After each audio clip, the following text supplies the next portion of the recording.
And now we hear from Gianluca more about the lasers. So I hand over the stage.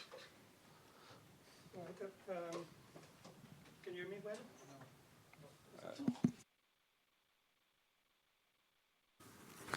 Okay, now it's better probably. And again, thank you for giving me the chance to present this work. I come from the high-power laser community, and I'm also an experimentalist, so I would like to thank my student, Giorgio Vacalis, that has helped me understanding mostly the theory of all of these things, and my collaborators at Rather Open Laboratory, Bob Bingham and Atsushi Gucci, as well as I forgot to mention here Subir Sakar in Oxford that has helped me quite a lot in all of this stuff.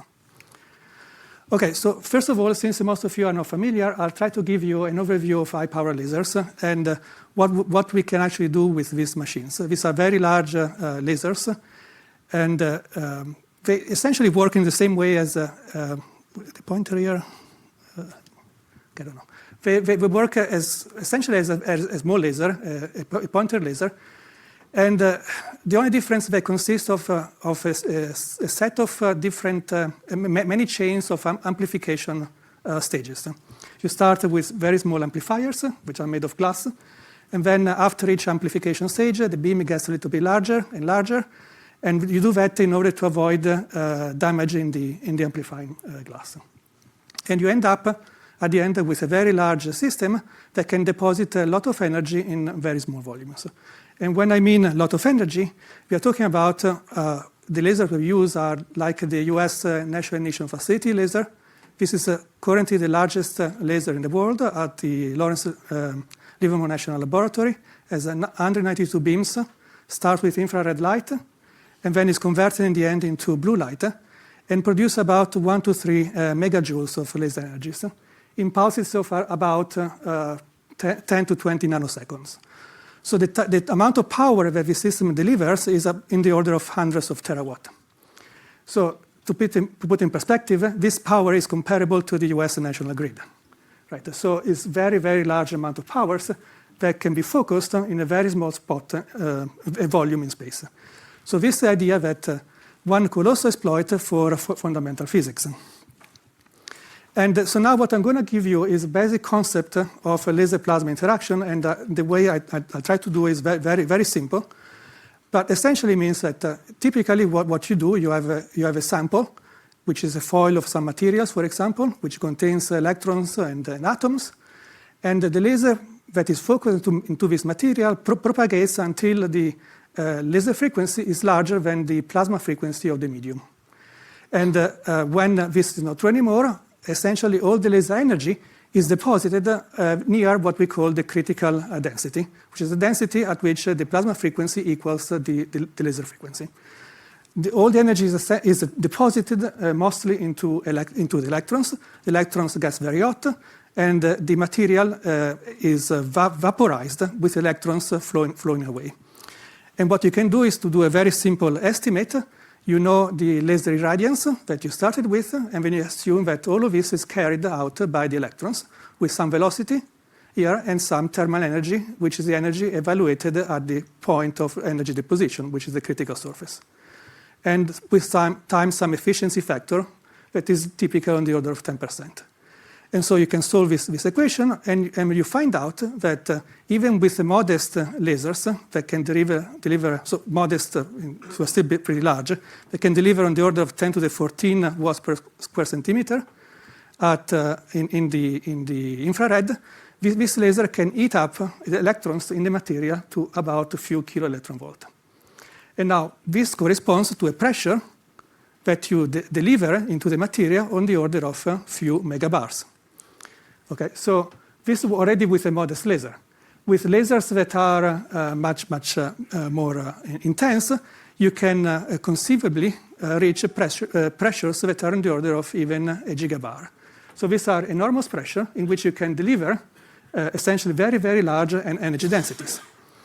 And so now the physics that you can explore goes beyond the classical description that are given here, and particularly with techniques that are being developed over the past 50 years, particularly a technique called chirped pulse amplification, which was essentially, this technique won the Nobel Prize in 2018.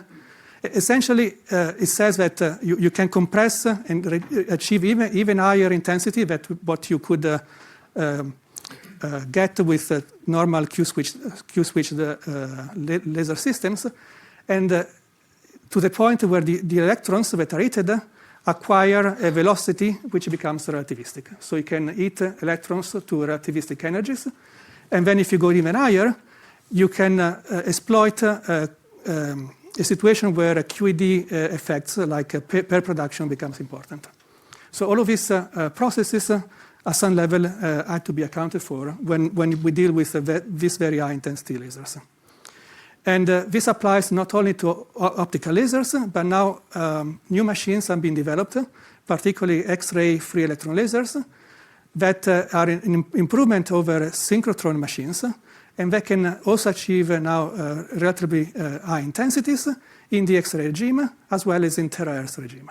So now you can span with all of these new machines the frequency domain from the terahertz to the tens of kilo electron volts.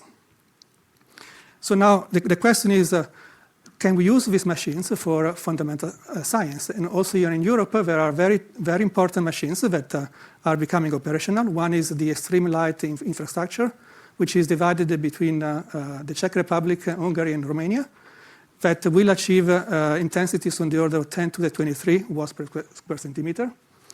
And the European XFEL, which is already operational in Hamburg, which is large, the brightest X-ray source in the world. And so now what I'm going to discuss is using some of these facilities for fundamental physics, and mostly for give an example, how can we use this laser for generation of gravitational waves? Yeah? Can I quickly ask, as someone who's not coming from the laser community, you use the terms intensity, brilliance, and brightness. Yes. What are they? So I know what intensity is, but what is brilliance and what is brightness? Brilliance is essentially, I think is a given, I don't know how to go back here. Okay, didn't put it. Is number of photons per bandwidth, per unit time, per unit frequency. Okay, so that's a brightness. And intensity is laser energy. So brilliance and brightness is the same thing? Yes. Okay. Yeah, for my simple explanation is the same thing, yes.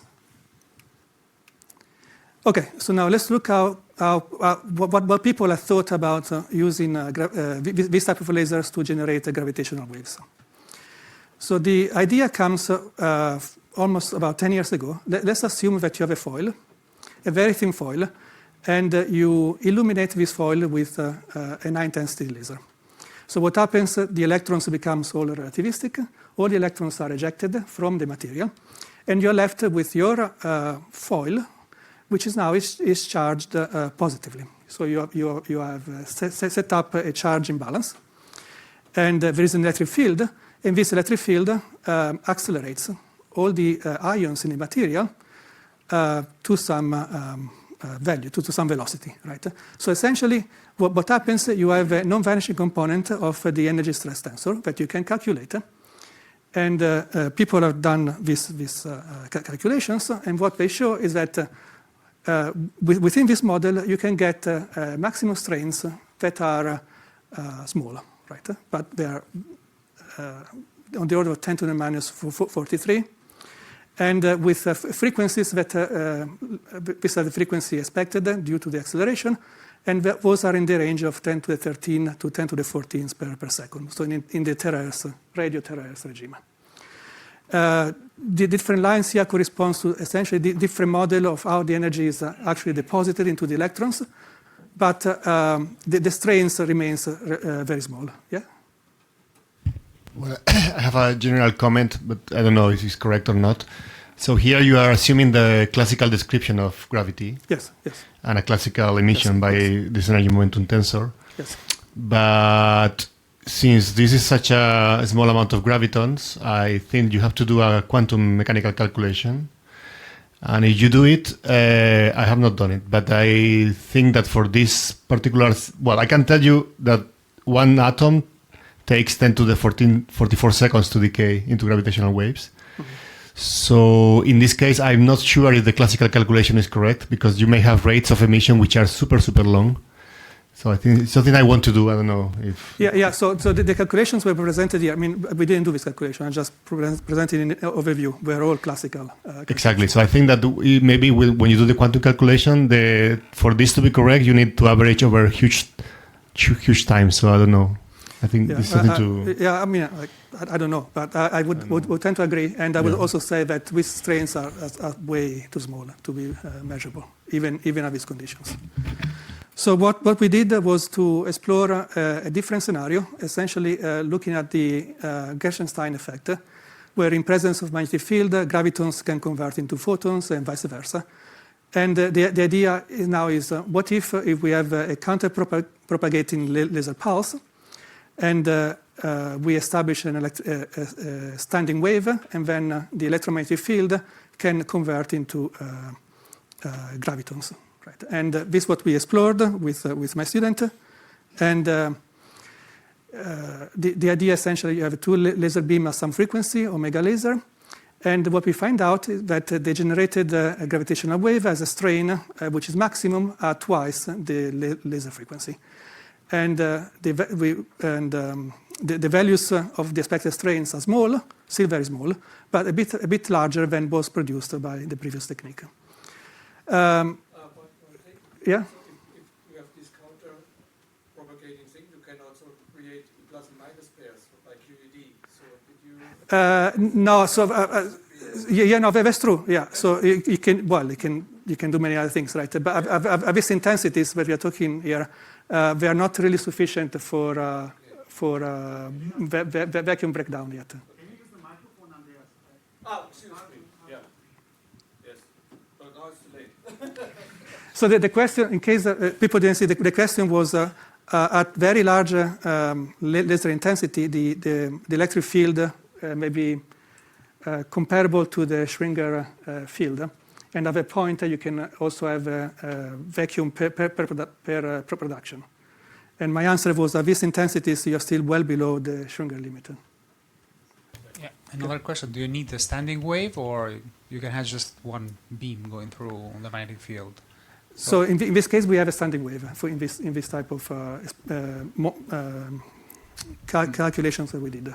The reason to have a standing wave because you can put more energy? Well, yes, because then it stays there for the time of the laser duration. It's integrated over the entire duration of the pulse. Yes, but I don't understand how you can create a standing wave with pulse lasers. These are not continuous ones. Well, you can have the standing wave for the time of the pulse, right? I see. It's not standing for forever. It remains a standing wave only for a picosecond in this particular case. Okay. Right. So a work that has been done by colleagues at Oxford and also in Grenoble was to use a different operation mode of the laser. Instead of using plane waves, the way we did before, they use a particular mode of the laser, which is called orbital angular momentum, where the phase front is tilted. And then what you can do the same thing. You collide the two laser pulses, and then you can estimate the rate of gravitational wave production. So in terms of the actual numbers, you get more or less the same results as a plane wave. The difference now is that with tilted phase fronts, you can separate better the background from because you have a lot of photons anyway. So you want to separate the background from the gravitational wave. And this may present some advantages. But even with current laser facilities, which are the solid lines here, you still are very, very below 10 to the minus 36. Right? You may get better if you have future lasers, but those lasers are not yet built and unlikely to happen in the next 10 years or so. So not very promising, all of this, in my view. So now, because of that, we decided, well, can we look just at detection of gravitational waves using high-power lasers, assuming that you have gravitational waves at these high frequencies, can we detect them? And so this work was done mostly by my student, and he's going to talk about that in details in one of the next talks. But the idea is very similar. So you have a gravitational wave that comes in at some frequency omega g, and then you have an edge-on collision with an optical laser pulse. And the strain of the detection is maximized when essentially you look at gravitational waves that have twice the laser frequency. And the type of detection limit that we can achieve with this technique is in the order of, with the current lasers like the NIF laser, assuming that we use only a fraction of the total beams that are available, so a kind of realistic experiment one could propose, we get to detections in the optical region on around 10 to the minus 19. And you can do maybe better if you have an upgrade of the laser system where you use 10 times more of the energy. And again, you can go to a little bit down. You can do similar experiments using a terahertz free electron laser or an X-ray free electron laser. And again, at X-ray frequencies, you get sensitivity probably in the order of 10 to the minus 12 or something like that. So these are very far from the sensitivity that you would expect for objects that could produce gravitational waves at this, in this frequency range. Again, my students are going to talk about possible sources, classical sources of gravitational waves in this region. So all of this doesn't look too promising, in my view, in terms of either detection or generation of gravitational waves with high power lasers. Just one question. Yeah. This brownish Band, what is it? Does it show? Yeah, so this so my student is going to talk about this band. Okay. Yeah, so let's leave it to him. Okay, yeah. Okay. So now let's look at, so what we look now is a completely different idea of generated gravitational waves that comes from work that, again, people have been doing with high power lasers, but looking for a completely different process. And the idea here is to look at the fact that if you put an electron at the focus of a high intensity laser, the acceleration that the electron experiences can be in the order of above 10 to the 22, 23 centimeter per square second. So those accelerations are extremely large, right? And essentially would be equivalent to because of the equivalence principle, would be very similar to the acceleration that an electron would experience near the event horizon of a small black hole. So we know that an accelerated electron in Minkowski space will see itself surrounded by thermal radiation at the Unruh temperature. And this is equivalent. So the value of the temperature is given by this formula, which is essentially equivalent to the Hawking radiation. So now the interesting point is that at intensity of the order of 10 to the 19 watts per square centimeter, which is a laser that we can get now, this bath of photons, which the electrons see itself surrounded for, is already in the order of a few electron volt, which is in principle is a measurable quantity. So now what I'm going to discuss is give you some very basic idea for people, some of you that may not be familiar with the Unruh effect. It's all phenomenological. And then I was trying to explain why this could also be important for gravitational waves. So the main point is that if you look at Feynman's last blackboard, there was a part of his blackboard that was reading to learn acceleration temperature. And the point is that the acceleration temperature and the Unruh effect is still very difficult to understand. And there are, in the literature, there are lots of questions whether or not it's real. Right? And so we need to be aware of that. So the simple picture of the Unruh effect is the following. We can consider an atom at rest. Right? And with an atom at rest, we call this atom at rest a detector because there are two different states, a ground state and an excited state. And an atom at rest, there is no emission or absorption of photons, at least to zero order. But you can always consider high order processes where you have virtual photons, which are emitted and absorbed at the same time, with the detector going to an excited state. So now what could happen, you could have a situation where your detector is accelerated. And if you accelerate the detector fast enough, you can have a probability where the two virtual photons becomes disentangled, and one photon becomes real, is emitted to the observer, and you're left with the accelerated atom, which is excited and surrounded by a bath of thermal photons.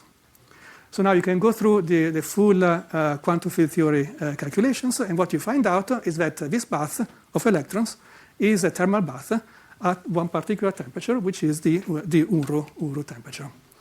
And the process essentially tells us that the total power which is emitted by these real photons corresponds to the Larmor formula for electromagnetic fields. So now the question is that all this description is very general. So we don't need to have photons in the Unruh bath, because the Unruh bath is just a redefinition of the vacuum. The vacuum may contain any particles if you want. It could contain gravitons, contains axions, or milli charge particles, anything you want of. So it only depends on the coupling, G square, that those particles have with your detector.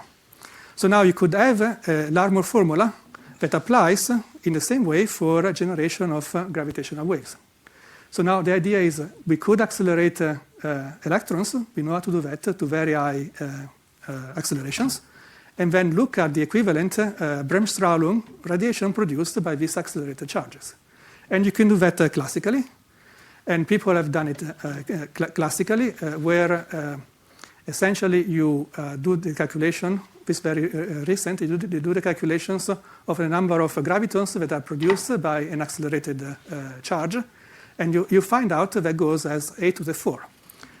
So this is a way to beat the small coupling due to the fact that we can really get very large accelerations.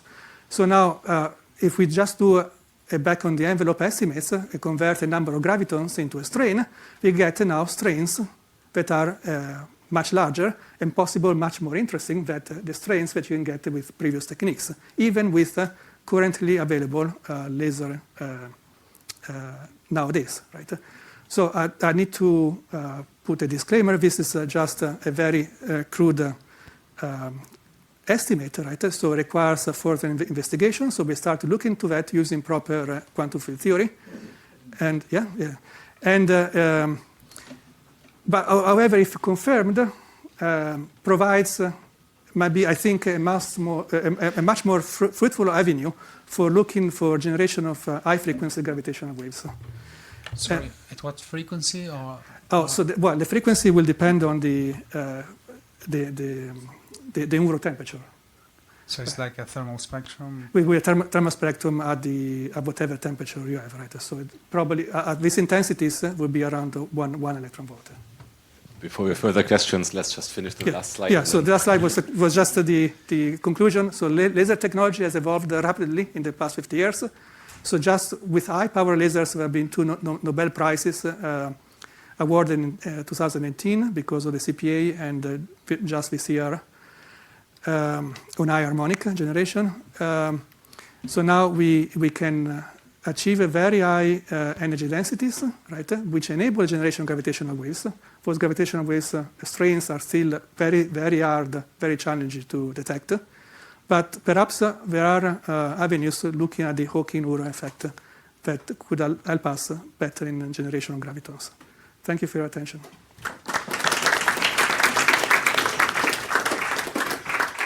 Yeah, many thanks. So I saw already one question directly there. Can you use the microphone? Thank you very much. For this Unruh effect, because in general you need a quadruple, right, to generate gravitons, and here you have an accelerated atom. So where is it? Well, in the same way, you can think. So the calculations were actually done for a spinning black hole orbiting another black hole. So you could envision a situation where you have a spinning object. So if you change the polarization of the laser to circular polarization, you could have essentially electrons going in a circular motion, and that would mimic a black hole orbiting around another black hole. So that's the way we do these estimates. So with going to circularly polarized light, which is possible. Diego had another question. Well, it's related to my comment before. So you go back one slide or two slides for the number of gravity. Yeah, here. Next. Well, again, to me, something that needs to be clarified is the decay rates. So really to understand if this is going to happen within the time scales of the universe. Yes. Because doing a classical calculation when things rely on having one or two gravitons is not... I agree. That's the reason I want to do the... Sure. I think I'm also very interested in this. We can discuss. Yes. And also, for instance, it was mentioned yesterday that in Weinberg you can find how likely it is that one atom decays, and it's really huge. So, I think for this case, well, there are many atoms. There are many... I understand that here the energy densities are higher, but... No, I think there are two issues. There's the issue that you mentioned, which requires a full... quantum calculations of the graviton production.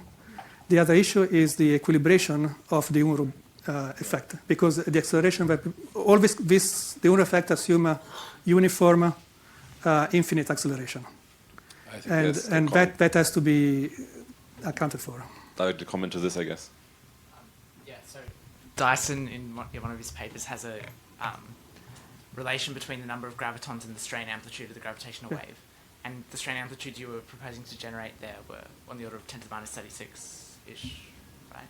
Would that, if you use that formula, it seems like it'd be cutting it close on whether you're even generating a single graviton. You're talking about with lasers, yes, Yeah. I agree. So then if you're, you might not even be generating one in the... Yes, no, I agree, that it's very small. So I don't think, at least the classical calculations doesn't give you many hopes. First Valerie, then.